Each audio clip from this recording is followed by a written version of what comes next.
Stork is a global provider of fully integrated O&M, turnaround, modifications, and asset integrity solutions. So we're not an asset owner, but we do feel absolutely committed to keeping assets running at peak performance during all phases of the asset lifecycle. We're an international company operating in over 90 countries around the world, and we often use this graphic to explain the buildup of our company. It's a very busy graphic, so I'm going to break it down into 3 parts. So first, most of Stork's people are working here day and night at a client facility to help keep it up and running, or they're performing turnarounds at those facilities trying to get that plant back up and running as fast as possible. But we also have our brick and mortar facilities. These facilities are often located in industrial dense zones around the world, and they help support our local site team to do their work. So think of things like specialists and inspectors who are supporting multiple clients, or planners who are planning turnarounds months in advance. And it could also be our own workshop where we're repairing pumps, turbines, valves, and other equipment. Then we have our layer of global experts. These folks are responsible to support, or they're available to support any project around the world. It also refers to our online knowledge base, which is filled with innovations that can be accessed day and night from anywhere in the world. Many of our digital solutions like predictive maintenance, data analytics, and turnaround software are developed by this group. And of course, with every single project that we encounter, we will draw from all 3 layers of our company to help you with that. So without further ado, let me introduce today's topic. Operational readiness. So project return on investment is heavily dependent on startup, ramp up, and sustained operations at design capacity and being on schedule. Yet most medium-sized to mega projects are late.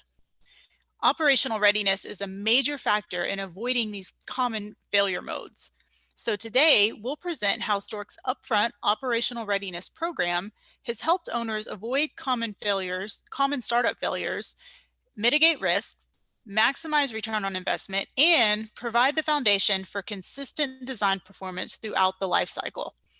And to share insights with you, I'd like to introduce our presenters, Ron LeBlanc and John Peck. So Ron is responsible for asset management technology and plant engineering services for North America. He has over 35 years of global leadership experience in multiple industries. And John is responsible for asset management technology and operational readiness for North America. He has over 45 years of global experience, and he's our global subject matter expert on operational readiness. I wish you all an inspiring and educational half hour. Ron and John, the floor is yours. Thank you, Savannah. Brownfield and greenfield projects are key elements to our economic growth. Decisions to move forward with investing in these projects are predicated on specific return on investment.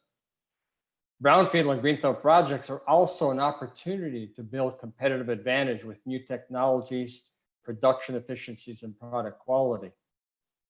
Yet, with this comes many challenges, and owners spend tens and hundreds of millions of dollars on these projects.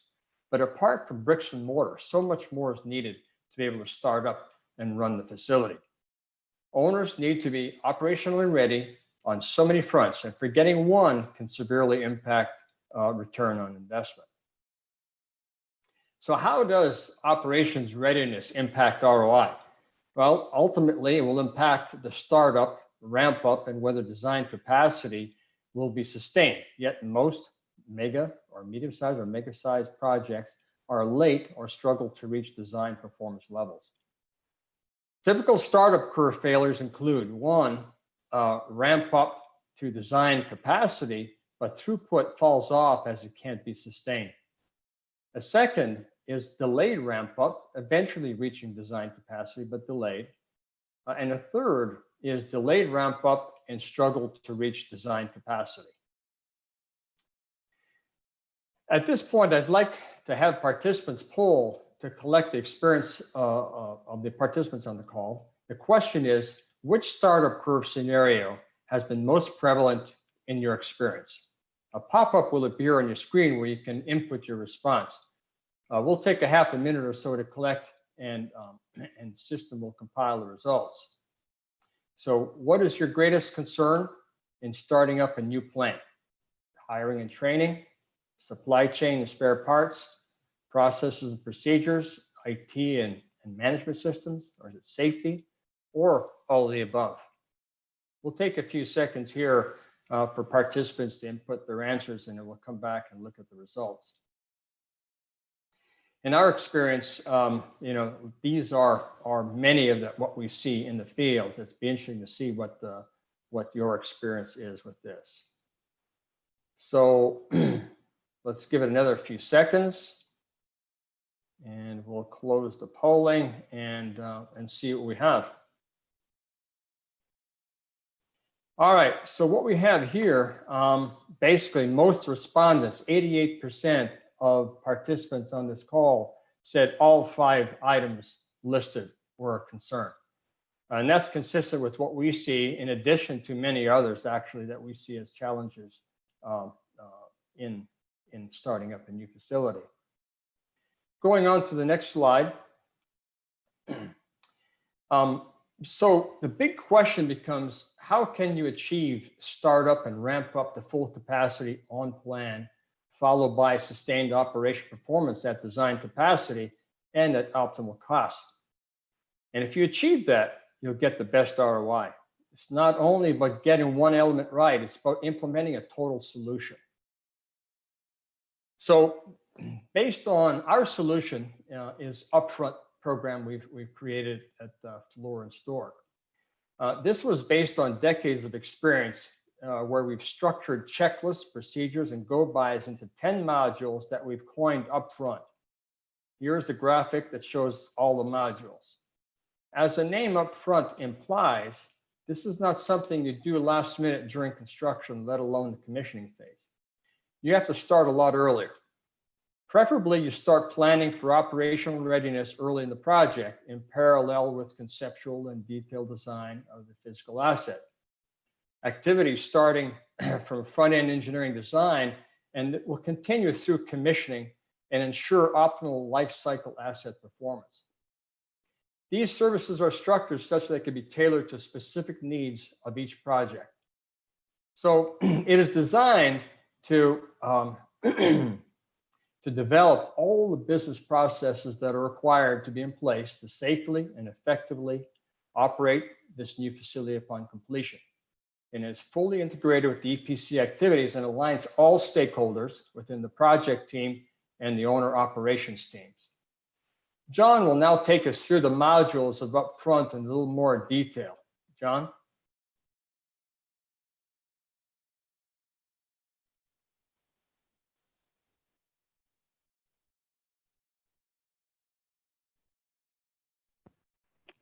Let's take a closer look at the UpFRONT Operational Readiness methodology. Here we see it's comprised of 10 modules, also referred to as business processes. Under these modules are over 600 activities that cover the design and implementation of those business processes. Several of these activities are outside normal EPC scope, but are necessary to prepare an organization to operate and maintain a new or expanded facility. Notice that the 6 modules in the center of the slide are business processes that exist in any manufacturing facility. Also note that this methodology is designed to be fully integrated with the EPC project across all phases of the project, from conceptual engineering through commissioning and startup. During this time, risks to successful operational readiness are identified and mitigated and align with the risk management of the overall project. Now we're going to review a few of these modules. Business case development. These activities are performed very early with the owner, senior management, to conceptualize a project to address a market need. This involves the development of preliminary economics, including capital investment, life cycle costs, financing strategy, raw material sourcing, and the benefits of various locations. A Fluor affiliate is able to identify and evaluate candidate sites and even conduct economic incentive negotiations with government entities to help owners decide where to build. The value of these services is identification of all the possible advantages or levers that can be brought into play to optimize the return on investment. Initial O&M strategies, financing options, plant site evaluation, local labor market, tax implications, import-export options, and proximity to key suppliers and customers are evaluated. Based on this analysis, owners will decide to initiate preliminary engineering, which results in a feasibility study. Owners' risk and readiness review are conducted throughout the project. As we hinted earlier, risk management is a key aspect of compliance with international lenders' requirements for projects. However, in operational readiness, risks are evaluated from the owner's perspective. That is, risk to a safe, effective startup and ramp up to steady state operations with the facility operating per design. Internal audits confirm progress, prepare the owner's organization for external audits, and identify potential risks to a successful startup.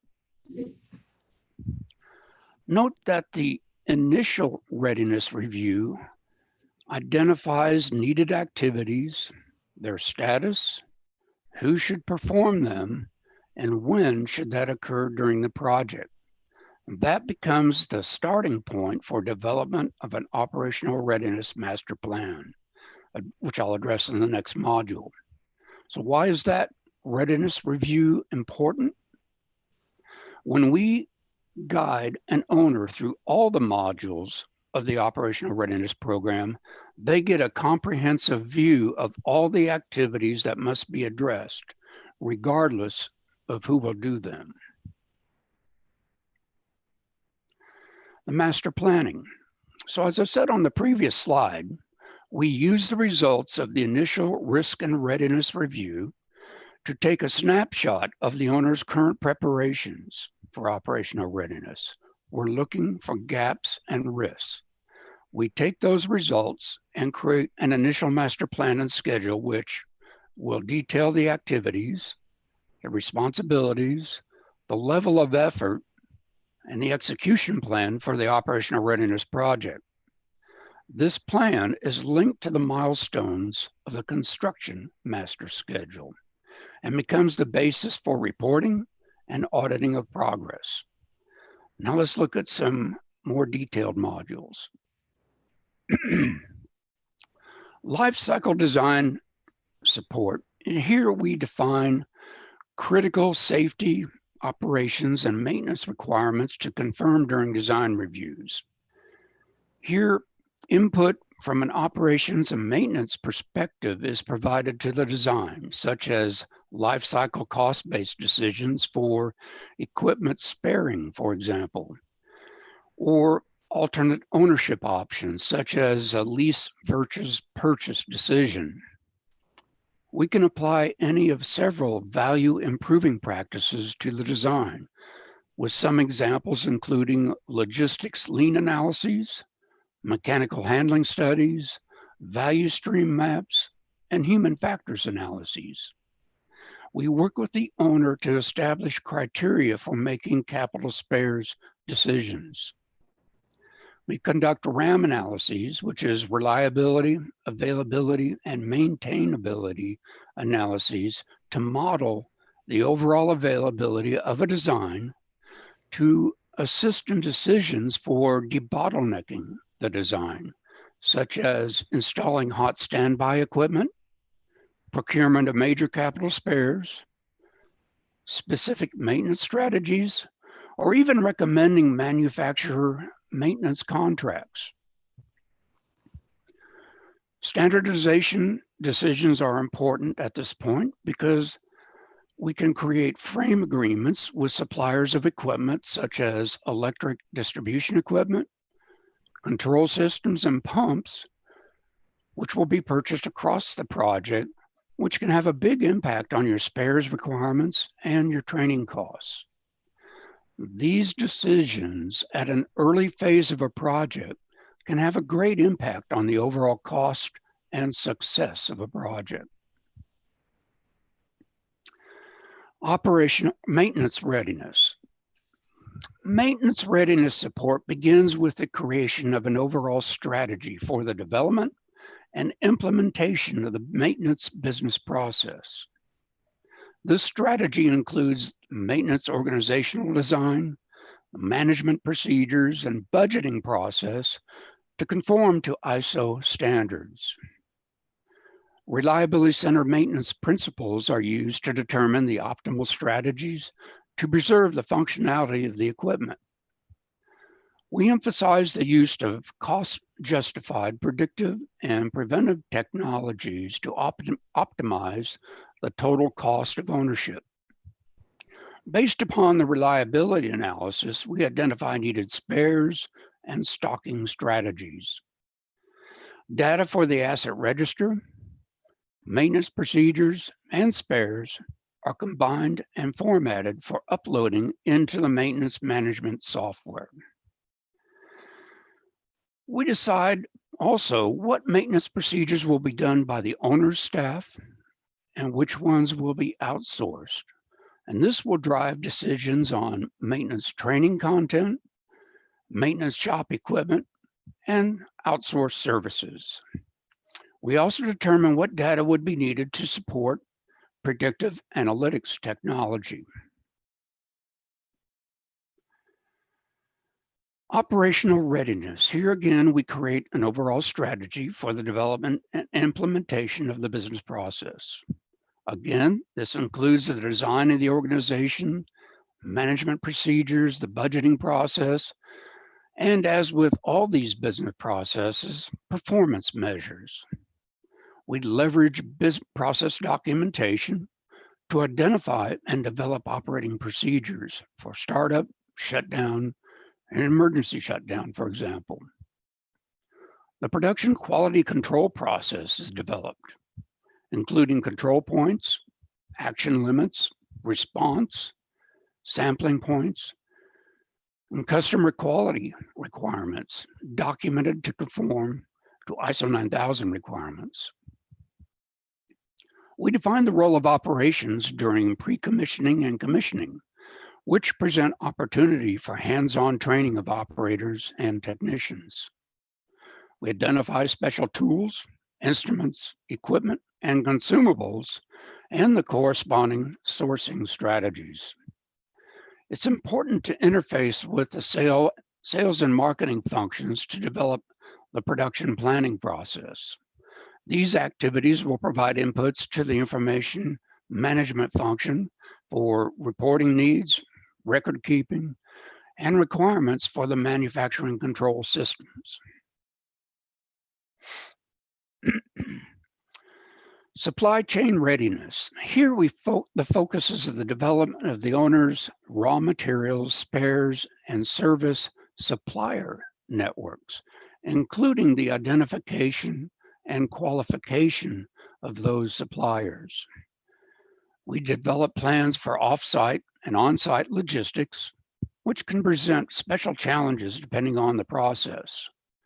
We make sure that the procedures for procurement of materials and contracting of services meet the needs of the facility and are consistent with the functionality of the owner's software systems. In addition, warehousing and materials management processes are designed and implemented. Vertical launch. The last module I will describe in detail is vertical launch, which is named to distinguish it from classical pre-commissioning and commissioning activities performed by the engineering and construction firm. Whereas the EPC commissioning focuses on validating equipment, installation, and function, operational readiness commissioning focuses on preparing the owner's personnel, processes, and systems to collectively function as a sustainable business starting with handover. We integrate the owner's personnel with the EPC commissioning team to provide opportunities for the owner's personnel to become familiar with the new equipment. As such, the owner's personnel are trained and scheduled to witness key commissioning tests, participate in punch list generation, participate in redlining of as-built drawings, conduct walk-down reviews of their operation and maintenance procedures in the field. And most importantly, they are assigned to participate with EPC and vendor technicians in commissioning activities to give them hands-on experience with operating the equipment.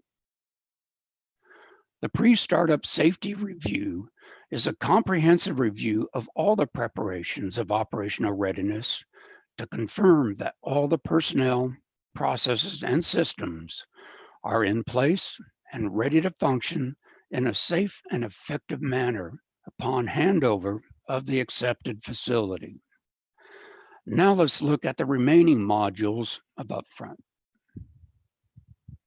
As mentioned in the earlier introduction to UpFRONT, we also have services for organizational readiness, which is the hiring and training of personnel, information management technology, and finally, the support functions such as health, safety, and environmental management. Now let's go back to Ron for some concluding comments. Ron? All right, thank you, John. We talked about the myriad of challenges new asset owners will have apart from creating the bricks and mortar of the facility. We led you through the 7 of the 10 modules within UpFRONT Operations Readiness program, which ensures all operational processes, procedures, systems, training, and tools are ready for takeover of the new facility. And we talked about how this in turn will protect your startup curve, which ensures you achieve the planned return on investment. It will also establish the foundation for long-term consistent plant performance and optimized return on investment. Some pitfalls to be aware of is, and we've seen this, is owners plan to utilize existing operations resources to cover operational readiness initiatives. But without the program, checklists, and experience, this could be a challenge and add considerable risk. Owners at times also rely on project management teams and OEMs to deliver what is required to create the necessary operations manuals and maintenance manuals and procedures. But schedule issues and quality deficiencies of these deliverables often cause major issues. So what is the first step?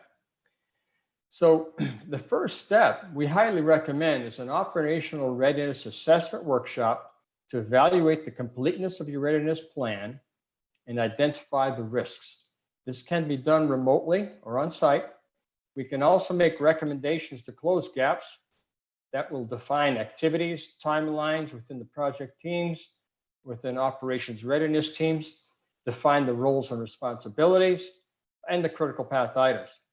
This workshop provides a complete view of all the preparations needed to achieve a successful handover, startup, ramp up to sustain steady state operations. So client benefits within multiple industries indicate the value of a well-structured and well-implemented operations readiness program. So within the chemical industry, some of our projects reduced capital investment and improved profitability was realized. Up to 10-to-1 payback on the investment and on-time commissioning and startup. Within life sciences, we met the validation requirements 1 month ahead of schedule. We passed FDA licensing inspection with 0 observations. Metals and mining started up 100 days ahead of schedule, set records for first-year productivity and safety.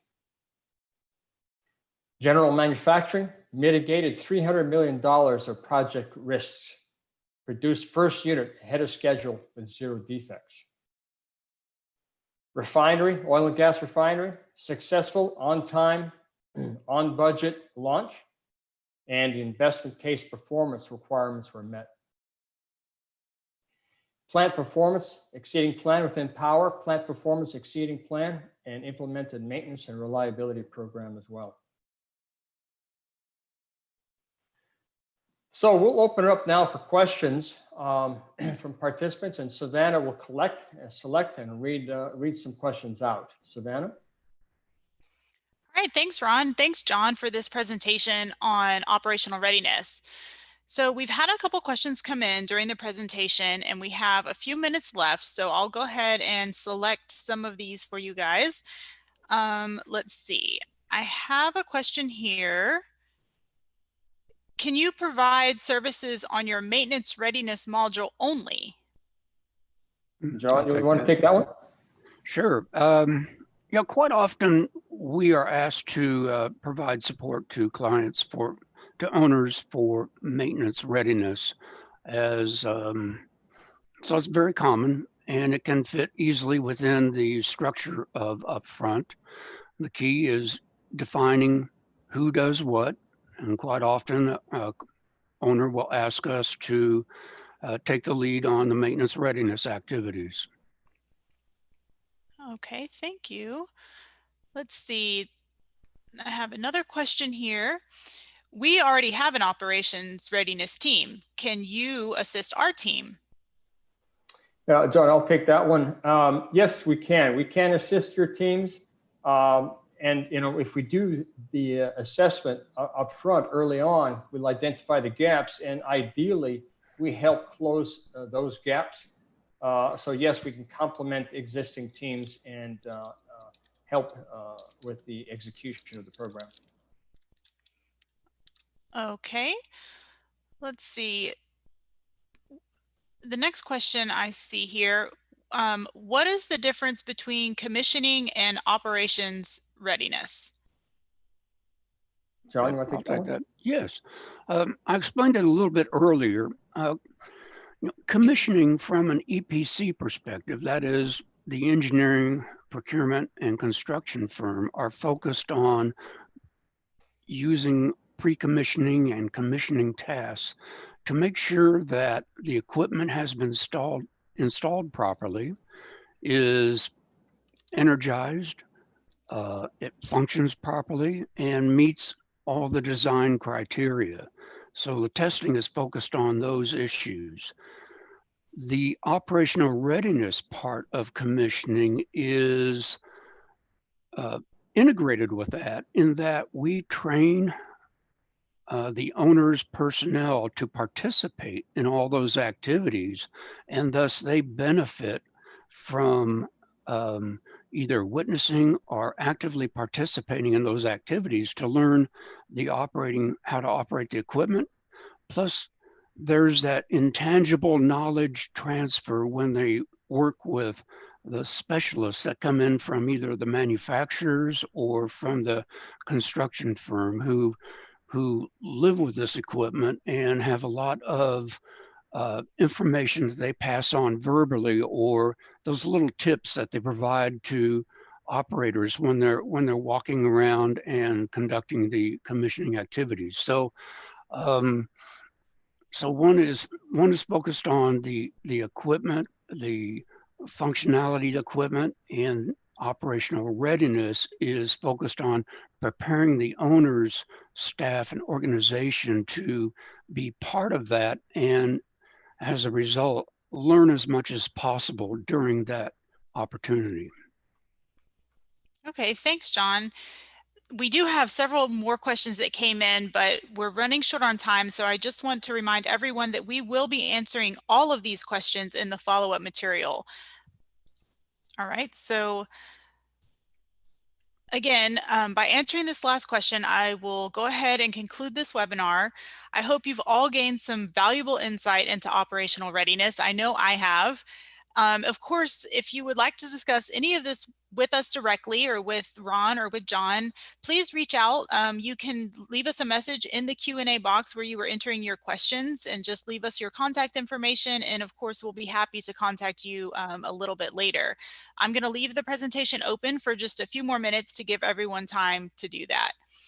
I think I mentioned before that this webinar is part of a series of weekly Wednesday webinars that we're doing about smart maintenance and asset management related topics. And we hope you can join us next Wednesday. At the same time, we'll be talking about utilizing secret weapons during COVID-19. So it should be a very exciting webinar. You can get more information and register via our website at stork.com. So this webinar this presentation and this recorded webinar will be available on the Stork website, and everyone who is registered, all of the attendees, will be receiving an email in the coming days that'll have a link to all of that information. I'd like to thank all of you once again for joining us. I wish you a very safe and productive rest of your day. And as always, we continue to be your partner in the field of smart maintenance and asset performance improvement. So until next time.